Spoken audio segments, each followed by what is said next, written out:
Last month, the Faith and Freedom Coalition held its 15th annual Road to the Majority Policy Conference. It drew thousands of grassroots attendees, various faith leaders from literally every corner of our country. It featured an extensive lineup of speakers, including former President Donald Trump. But while the events certainly created a buzz for a number of different reasons, one of the speakers drew some unexpected attention for saying something that most of us would not even consider remotely to be controversial. He said, Jesus Christ is still on the throne.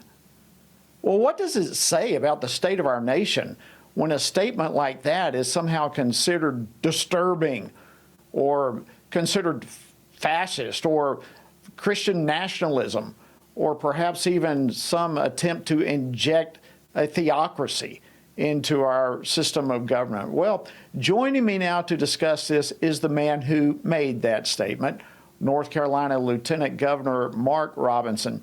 Lieutenant Governor, welcome back to the program. Always great to have you, sir. Hey, thank you for having me. It's a pleasure to be here. Well, listen, it feels these days that our society somehow is quick to embrace when someone reveals their sexuality or when someone reveals what they think might be their gender. But when it comes to someone like yourself who shows their faith, in particular, if you're a public servant, somehow that's frowned upon these days. What do you think it says about where we are as a nation? Well, honestly, the bottom line is this. The folks on the left are not so much interested in religion or not so much interested in sexuality. They're interested in one word. They're interested in control. They love to call the folks on the right fascists, but there are no bigger fascists on this planet than those folks on the left. They want to completely shut out every other voice that goes against any narrative that they believe in. They don't want to have open and honest dialogue. One of the things that really just grates on my nerves is when I hear these extreme leftists talk about open and honest dialogue. And they're all for open and honest dialogue until someone steps up to the podium and starts to espouse views that they vehemently disagree with. Then all of a sudden, that person has to be doxxed, that person has to be canceled, that person has to be removed. They can't come to the college campus. They can't come down and speak in the public square because they don't like the message that they're delivering. So I think what it really points to is the fact that there are a number of people in our society that want to remove freedom itself from our society as a whole. There's no question about that, and I've certainly experienced it as well. And you're exactly right. If there is a cutting against the grain of their agenda and ideology, then they are all out to destroy you, to silence you, to do whatever they can to do so. And as I mentioned at the top of the program, former President Donald Trump is also one of the speakers at the Faith and Freedom Coalition conference. I want to play a brief clip of his remarks and get your response. Play clip 5, please. The reason the radical left will always come after religious believers is simple, because they know that our allegiance is not to them. Our allegiance is not to them. Our allegiance is to our country, and our allegiance is to our Creator. Your comments on that? That's that no true words were ever spoken. You look at any despot around the world that's ever sought to control people en masse, and that's one of the first things they do. One of the first things they do is they get rid of religion because they try to form themselves as God. As God has said, there's no other God before me. You'll have no other God before me.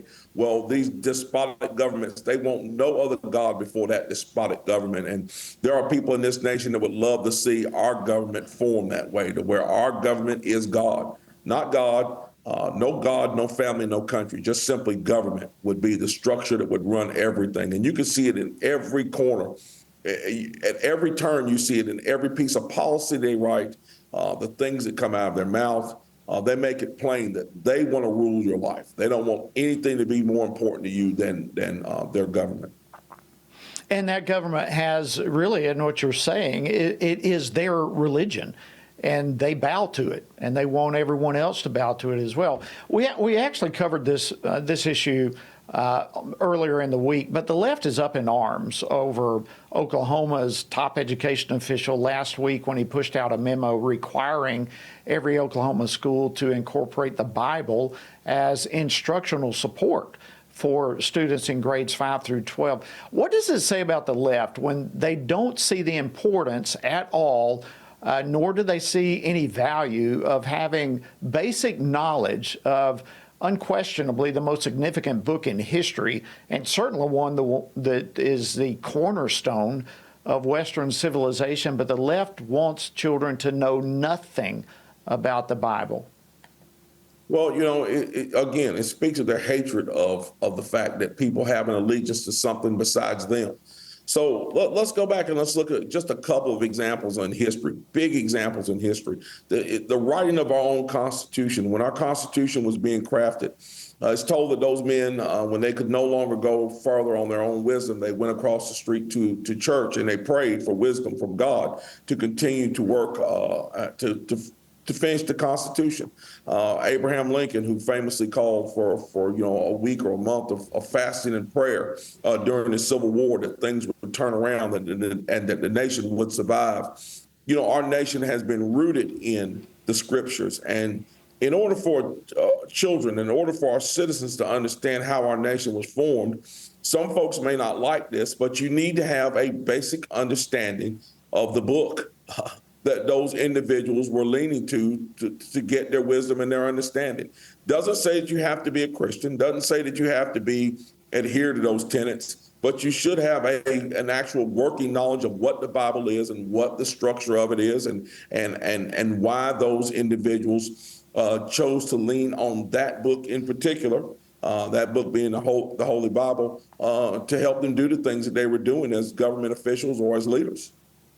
Yeah, absolutely. I mean, far, far and away, the Bible is quoted more than any other book among our founders, and multiple times. I mean, as you mentioned, be it Abraham Lincoln, or we can go to even Benjamin Franklin, who they love to say was a deist. I mean, you can go to Jefferson, you can go to Washington, you go on and on and on and on. These people were constantly quoting the Bible, and our whole system of government is resting upon that. And to say we can't teach it, even historically, refer to the most quoted book, it makes no sense at all. And yet, Lieutenant Governor, these same individuals have no problem trying to radicalize our children with gender ideology and even pornography in the schools. Sure.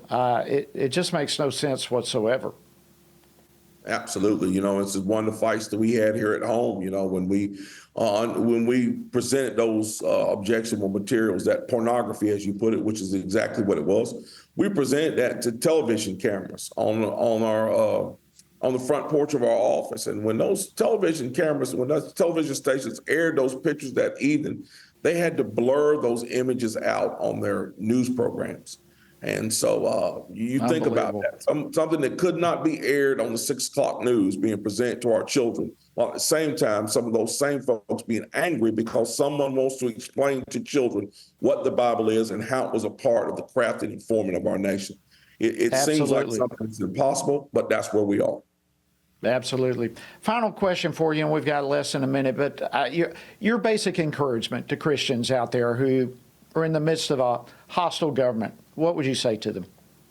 Remember who we are. Remember who we serve. Remember that we can appeal to heaven when everything goes wrong, no matter whether it's the court system, the legislature, and no matter what it is. If everything else is going wrong, we need to continue to remember as Christians who we serve, and that the ultimate authority is Jesus Christ. That's why I made the statement that I made in that speech, that Jesus is still on the throne. He is still our help, and a present help and a constant help in the time of need. And when no other man on earth wants to do the right thing, we can still appeal to heaven and still appeal to Jesus Christ to get the right thing done. Well, thank you so much, North Carolina Lieutenant Governor Mark Robinson. As I told you before we got started, my wife and I sat down together and watched your speech. It was powerful, and I encourage others to do the same. Thank you for boldly standing up for the kingdom. We're so grateful, and thank you for joining us on Washington Watch.